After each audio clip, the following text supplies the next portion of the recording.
Hello दोस्तों, दादा चौधरी का यूट्यूब चैनल में आप लोग को स्वागत है।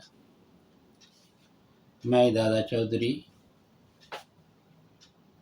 इनलैंड वेसल में कुछ भी सॉल्यूशन है, वन विंडो सॉल्यूशन।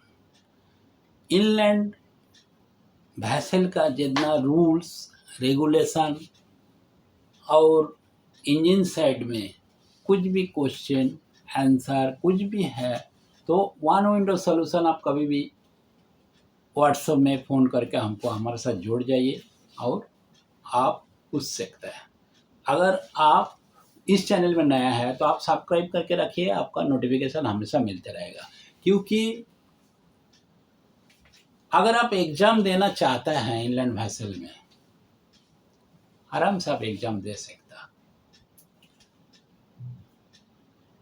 कभी कभी सोचता है जो मैं मतलब कभी कभी क्या होता है, आदमी लोग को दिमाग में अगर कुछ नहीं मिलता है, कुछ भी नहीं मिलता है आगे का सर्विस का, क्या करेगा।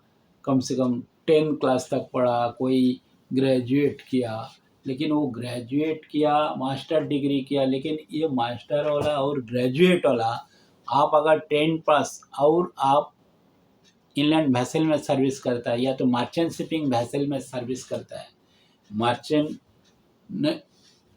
शिपिंग का जो वेसल में सर्विस अगर आप करता होगा तो वो आपसे कम है, डिग्री उनका ज़्यादा है, जो एजुकेशनल क्वालिफिकेशन ज़्यादा है, लेकिन आपका जो तजुर्बा है वो उनका नहीं है और वो उल्टी करते रहेगा। अगर ऐसा रोलिंग चालू हो जाएगा 10 फीट 15 फीट, तो जो आपका ग्रेजुएट वाला साइंस ग्रेजुएट है, कॉमर्स ग्रेजुएट है, आर्ट्स ग्रेजुएट है, मास्टर डिग्री है, इंजीनियर है, सिविल इंजीनियर वगैरह ये जो कुछ इंजीनियर है, बीटेक है, आईआईटी है, लेकिन ये लोग अगर उनको बरसात का टाइम में इनलैंड वेसल एक पायलट लॉन्च का ऊपर या तो फेरी लॉन्च का ऊपर उसको बिठा दिया तो वो रोलिंग में उसको उल्टी करते रहेगा और बोलेगा मैं जिंदगी में ये लाइन में आएगा नहीं, मेरे को घर में छोड़ो कैसे भी करके, मुझे घर में छोड़ो, मैं इसमें आएगा नहीं, वैसे ही खतरा है, बहुत खतरा है भाई, नहीं आएगा। लेकिन जो टिका है, जो जागा है वो पाया है, बोलता है नहीं, जो टिका हुआ है इनलैंड वेसल में वही आदमी आगे जा सकता है। इंजीनियर तक, second class driver, first class driver, up to engineer तक जा सकता है। इंजीनियर का बाद में आप एनसीबी दे सकता है, एनसीबी देने के बाद एनसीबी चीफ इंजीनियर बन सकता है, उसके बाद बड़े जहाज का चीफ इंजीनियर आप बन सकता है। आपका ये 10 क्लास का डिग्री लेके आप बड़े जहाज का चीफ इंजीनियर तक आप जा सकता है। तो ये आपका फिर जुनून चाहिए, आपका खुद का जीत चाहिए, जुनून चाहिए, तो आप आराम से जा सकते हैं, सब पार कर सकते हैं। तो एग्जाम का देने का लिए, आईबी एग्जाम देने का लिए आपको पास होना जरूरी है, एक सर्विस, बाकी कुछ नहीं। इनलैंड वेसल, जो इनलैंड एरिया किसको बोलता है, इनलैंड एरिया। अभी ये देखो सुक्ति भर्ती होता है, जो एक बार भरता है, ज्वार आता है, एक बार भाटा होता है। तो ये जो ज्वार आता है जहाँ तक पानी भरता है और ये जो भाटा होने का बाद जितना तक पानी निकल जाता है, नीचे जाता है, ये जो एरिया है और ये एरिया को इनलैंड एरिया बोलता है। और जो बाहर से जहाज आता है लास्ट बाय तक, उसको बाद पायलट चढ़ जाता है, वहाँ का पायलट, कोई पोर्ट पायलट उसके ऊपर चढ़ता है और वो अगर बार्ज होएगा या तो छोटा वैसल होएगा या तो इनलैंड वैसल ही होएगा, उसको अगर परमिशन लिया होगा, कोई फर्स्ट क्लास मास्टर को परमिशन दिया होगा तो वो खुद चला के अंदर आ सकता, क्योंकि उसको मास्टर है, उसको वहाँ का चैनल का उसको मालूम है। लेकिन ये समझो फिनलैंड का या तो उसका कनाडा का एक कोई भी मास्टर आया एक वैसल लेके, तो उसको यहाँ का मालूम नहीं है, मुंबई का चैनल का मालूम नहीं है, तो कैसा आएगा, कैसा हमारा पायलट लेगा। अगर हमारा ही पायलट लेके वो फिर अंदर आएगा, समझ गया होगा। तो ये है इनलैंड एरिया। इनलैंड वैसल क्या है, जो वैसल इनलैंड एरिया का अंदर चलता है, लिमिटेड, जो पायलट स्टेशन है वहाँ से लेके इनलैंड एरिया का अंदर चलता है। जैसा वेस्ट बंगाल है, वेस्ट बंगाल का सैंडेड से लेके जो खिदिरपुर वो आगे तक, बाली वगैरह ये आगे तक चलता है, जो इसका इनलैंड वैसल होता है। और वो वैसल रजिस्ट्रेशन होता है इनलैंड, इनलैंड में रजिस्ट्रेशन होता है, आईवी रजिस्ट्रेशन बोलता है। और ये जो बड़ा बड़ा वैसल है, जो बाहर का, फॉरेन का, इधर का उधर का बड़े सीप है, वो आईएमओ रजिस्ट्रेशन होता है, इंटरनेशनल मेरीन ऑफिस।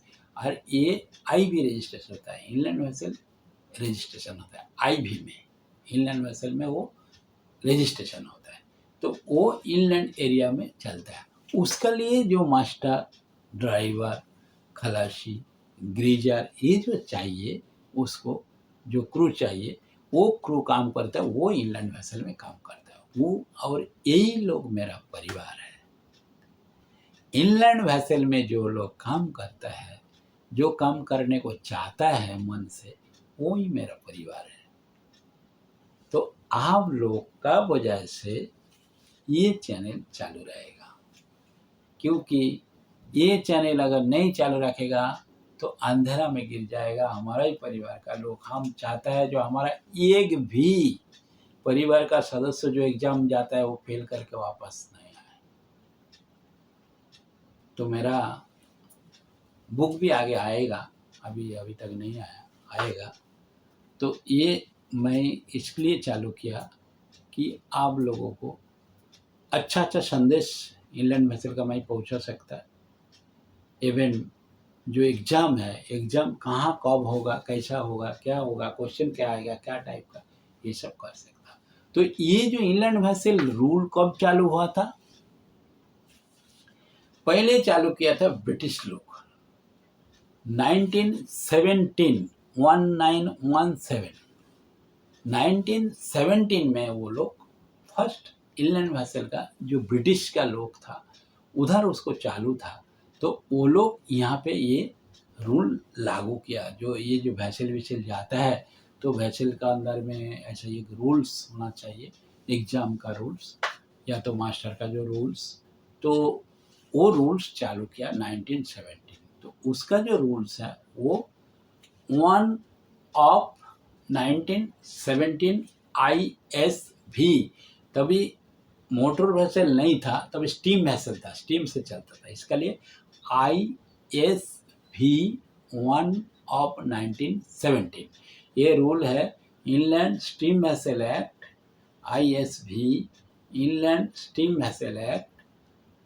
तो ये inland steam vessel act 1970, 1 of 1917 जब चालू हुआ था, उसको बाद उसको मॉडिफाई करते गया 1960 में मॉडिफाई किया, 70 में किया, उसको लास्ट किया 1986 में मॉडिफाई।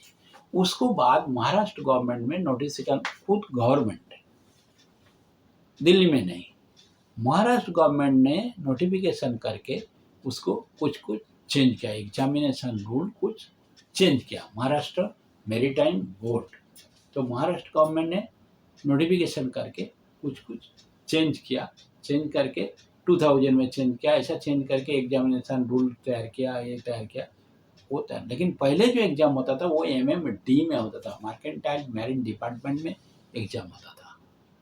ओके, तो दोस्तों ये था इसका रूल्स। तो इसमें आपका एज, जो सर्विस का और एग्ज़ाम का रूल में आपका पहले पड़ाव होता है जो आपका एज।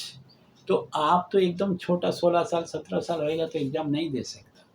16 साल में आप सर्विस में लग सकता है, कौन सा भी फेरी लॉन्च में, कौन सा भी छोटा लॉन्च में आप सर्विस में लग सकते हैं।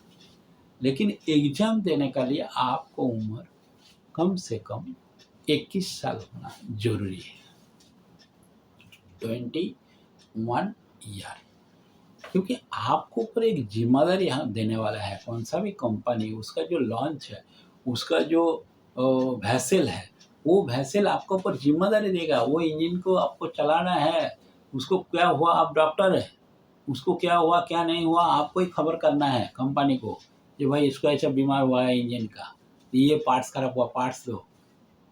तो ऐसा है, इसका लिए आपको उम्र कम से कम 21 साल होना जरूरी है। ये हो गया एज आपका। फिर सर्विस, एजुकेशनल क्वालिफिकेशन, तो 21 साल आपका उम्र है। 21 साल उम्र में आप तो घर में बैठा नहीं था, तो कम से कम 8वीं तो पास किया। तो 8वीं किया या तो 10वीं पास किया, तो 10 क्लास पास करने के लिए 16 साल लगता है। 16 साल में आप 10 क्लास 10th क्लास पास हो जाता है, कोई भी बोर्ड का सर्टिफिकेट आपको मिल जाता है। तो आपको 16 साल में हो गया, तो 16 साल में अब नौकरी में लग गया, 16 17 18 19 20 21 5 साल हो गया। आप 21 साल में बराबर एग्जाम में बैठ सकता है। ओके, तो 21 साल होना जरूरी है। एजुकेशनल जो क्वालिफिकेशन वो रहना जरूरी है। फिर आपको अगर एग्ज़ाम देना है तो ये सब करना ही पड़ेगा। मेडिकल फिटनेस करना पड़ेगा, कोर्स करना पड़ेगा। STCW जो कोर्स है, STCW जो कोर्स है, ये वो कोर्स करना पड़ेगा 2010। उसको STCW का कोर्स का फुल फॉर्म है standard of training, STC, standard T training certificate, C certificate and watch keeping, W and watch keeping for seafarer. STCW का कोर्स 2010 पहले से हुआ, 95 में हुआ। ऐसा होते होते उसको मॉडिफाई करते करते 2000 STCW 2010 हुआ। तो STCW जो 2010 है, उसको बाद उसको फुल फॉर्म क्या है, standard of training certificate and watch keeping for seafarer trust. हाँ, उधर जो कोर्स, एक कोर्सेस हुआ, जो एक कोर्सेस आप कंप्लीट कर लिया। हाथ में आपका देखो, लड़ाई में जाना है तो आपका पास वेपन रहना जरूरी है, तलवार रहना जरूरी है, और वो भी धार दे के। नहीं तो आप लड़ाई में गया खाली हाथ खड़ा हो गया तो आपको क्या करेगा, आपको मार के चला जाएगा। बराबर नहीं, आपको एग्जाम में जाना है तो ये आपको धार देना पड़ेगा क्वेश्चन आंसर का। वीडियो देखते रहना पड़ेगा। अब हमेशा वीडियो देखो। अब गाना सुनता है और 5 गाना सुनेगा, तीसरे दिन भूल जाएगा। लेकिन वीडियो देखते रहो या तो कान में सुनते रहो। कम से कम आपको, अगर एग्जाम भी नहीं दिया, अगर रास्ते में किसी का गाड़ी भी खराब हो गया डीजल इंजन का, तो आप वहाँ पे एक स्पैनर पकड़ के खोल सकता है। जी भाई, ये इंजेक्टर है, इसको खोलो, इसको ऐसा करो, उसको हवा खोलो। ऐसा बात है, काम में आएगा, रास्ता में काम में आता है। जो फेरी लाइन सर्विस में आप जाता है पैसेंजर हो गए, वहाँ पे भी काम पे आता है। कुछ हो गया तो आप कर सकते हैं, अगर ये जानकारी आपका पास रहेगा। तो इसमें पेट्रोल इंजन भी आता है। मैं पेट्रोल इंजन का भी मैं बताता है, पेट्रोल इंजन का कैसे स्टार्ट होता है, क्या है, क्या क्या पार्ट विट सब बताता है। तो दोस्तों मेरा साथी, तो उसको बाद कोर्स हो गया, फिर क्या आएगा, नोटरी आएगा। तो वो कंपनी का तरफ से नोटरी करेगा जी ये आदमी हमारा पास काम में है। 100 रुपया का स्टैम्प पेपर में नोटरी करेगा। फिर COC, सर्टिफिकेट ऑफ कॉम्पिटेंसी, आपका हाथ में एग्जाम देने के बाद मिल जाएगा। तभी आप एक ड्राइवर हो गया, पास होल्डर ड्राइवर हो गया। आपका हाथ में जिम्मेदारी दे दिया, 226 हॉर्स पावर का इंजन का जिम्मेदारी आपका हाथ में कंपनी में दे देगा। उसको बाद ये जो कोर्स है, कोर्स में क्या क्या सिखाएगा, PST बोला तो क्या है, उसका full form personal survival technique, PST personal survival. ये जो कोर्स है ना, ये सब कोर्स आपको कौन सा भी इंस्टीट्यूट में ये सिखा देता है। अच्छा, अभी कोई बोला था नहीं उधर भी ये करता है, कोर्स करा देता है। कुछ 12,000 लेता है, 8,000 लेता है, ऐसा कोर्स कराता है। तो ये PST, PSSR, EFA, EPFF जो एलिमेंटरी फर्स्ट एड बोलता है, फर्स्ट ये सब सीख के क्यों रखना का, ये आपका खुद का सेफ्टी का लिए कोर्स, ये गवर्नमेंट का लिए नहीं है, ये इसका सिर्फ एग्जाम का लिए नहीं है, लेकिन ये आपका खुद का सेफ्टी का लिए। आप अगर ये सब कोर्स करके रखा, आग लगेगा तो आप क्या करेगा, आपको फर्स्ट एड कैसा देगा, ये सब कोर्स अब तैरने का जो ये है, ये तैरने का जो है, ये सब सर्वाइवल टेक्निक जो है, पर्सनल सर्वाइवल टेक्निक, ये कैसा, ये सब कोर्स आपका लिए खुद का सेफ्टी का लिए करके रखना जरूरी है, बराबर। STSDST ये जो है security training for seafarer with designated security daily duty, designated security duty, SSO जो चीफ सिक्योरिटी ऑफिसर, ये सब कोर्स का अंदर में है। ये मैं इसे बताता आप लोग को इसका लिए, क्योंकि आप नया है तो आप सोचेगा ये सब क्या है क्या नहीं, तो ये सब कोर्स का अंदर में ही है। आप STCW कोर्स करेगा तो उसका अंदर से ये सब आपको सिखाएगा वहाँ पे। LSA लाइफ सेविंग अप्लायंस, उसमें क्या क्या है LSA के अंदर में, ये फायर एक्सटिंग्विशर, ये वो जो life jacket, life boy, raft, ये सब LSA का अंदर में ही है। बाद में MPS marine policy statement, marine policy statement, MCQ multiple choice question, SI unit, ये जो SI यूनिट है ये सिस्टम ऑफ इंटरनेशनल यूनिट, ये जो SIL seal safety indicating light, जो SIL क्या है, सेफ्टी इंडिकेटिंग लाइट। देखो कभी कभी जो काम पे है मेरा साथी उनको लिए भी बोलता है, जो कभी कभी लाइव बया जो आप फेंकता है उसको साथ में एक टॉर्च का जैसे एक लाइट रहता है, वो गिरेगा तो फिर सीधा हो जाता है, ओजोन है उसको सीधा होता है वो गिरने का साथ साथ, तो वो SIL सेफ्टी इग्निशन लाइट जैसा सीधा होएगा, वो रोलिंग में सीधा होएगा तो जलते रहेगा, फिर वो आड़ा होएगा तो बंद हो जाएगा, सीधा होएगा तो जलता रहेगा, आड़ा होएगा तो बंद जाएगा। उसके अंदर बैटरी रहता है, सेल बैटरी, और एक छोटा लाइट रहता है, वो सीधा होएगा तो टच होता है और आड़ा होएगा तो डिटच हो जाता है। तो क्योंकि कोई आदमी गिर गया, वो बोया उसको फेंका, तो वो कहाँ है कैसा मालूम पड़ेगा अंधेरा में, तो उसमें मालूम पड़ेगा। तो दोस्तों आज यहाँ तक है, मिलेंगे अगले वीडियो में। अभी आस्ते आस्ते मैं तो कहाँ पे भी एग्ज़ाम नहीं है, कलकत्ता का एग्ज़ाम तो आने वाला है, आगे का मार्च महीने में आने वाला है शायद, तो एग्ज़ाम का नोटिफिकेशन कुछ नहीं है, तो मैं आराम से आप लोग को थोड़ा थोड़ा एक एक क्वेश्चन का पूरा के पूरा डिटेल दे सकता है मैं आस्ते आस्ते। डायडॉक तो डायडॉक का ही क्वेश्चन उस दिन होगा, इंजेक्टर तो इंजेक्टर का ही क्वेश्चन उस दिन होगा, पिस्टन तो पिस्टन का ही क्वेश्चन होगा, ऐसा करके एक एक करके आप लोग को क्वेश्चन दे दूंगा। लेकिन आप लोग मेरा साथ जोड़ा रहना। अभी भी मेरा साथी, मेरा दोस्त पास होने का बाद, पास हो गया, बताया पास हुआ, तो पास होने का बाद जब मेरा साथ जब बारिया जो व्हाट्सएप में मेरा साथ जुड़ा हुआ है, लेकिन मदद करने का टाइम में भी थोड़ा पर जो चैनल चालू रखने का लिए जो कुछ मदद है, सबको बोल के रखा मैं, जो मदद करो तो ये चैनल चालू रहेगा, नहीं तो मेरे अकेला का ऊपर में ये परिवार चलाना, ये चैनल चलाना मुश्किल है। मैं बार बार बोलता है, कोई सेकेंड क्लास पास हुआ, कोई फर्स्ट क्लास पास हुआ, पास होने के बाद फिर कभी वो दोबारा दिखता नहीं, लेकिन इसका अंदर ही ईमानदार भी स्टूडेंट है, कोई स्टूडेंट है ईमानदार भी स्टूडेंट है जो चाहता है कि ये चैनल चालू रहने दो। आज उन्होंने पास हुआ, कल उनका भाई भी पास होने के लिए ये चैनल चालू रहेगा तो ही कुछ कर सकता है। जब तक चालू रहेगा तब तक आप लोगों को एग्ज़ाम के लिए कोई दिक्कत नहीं होगा, ये तो मेरा 100% गारंटी का दावा ही है। तो वो लोग बराबर मेरा जो नेट खर्चा है, जो कुछ है, वो कम से कम वो है, कोई स्टूडेंट है, मैं नहीं बोलता है, उनका नाम भी मैं नहीं बोलूँगा, तो लेकिन स्टूडेंट लोग है, मेरा साथी, मेरा भाई, मेरा परिवार का ही है, वो चैनल चालू रखने के लिए कुछ ना कुछ करता है। तो दोस्तों कुछ भी प्रॉब्लम आएगा तो मेरा जो फ़ोन नंबर है 9819631432, ये फ़ोन नंबर में भी व्हाट्सअप है, जोड़ के रहना। डिटेल आपको देने का दे दूंगा मैं मांगता तो, अगर कुछ प्रॉब्लम है तो आज यहाँ तक है, मिलेंगे अगले वीडियो में। Thank you.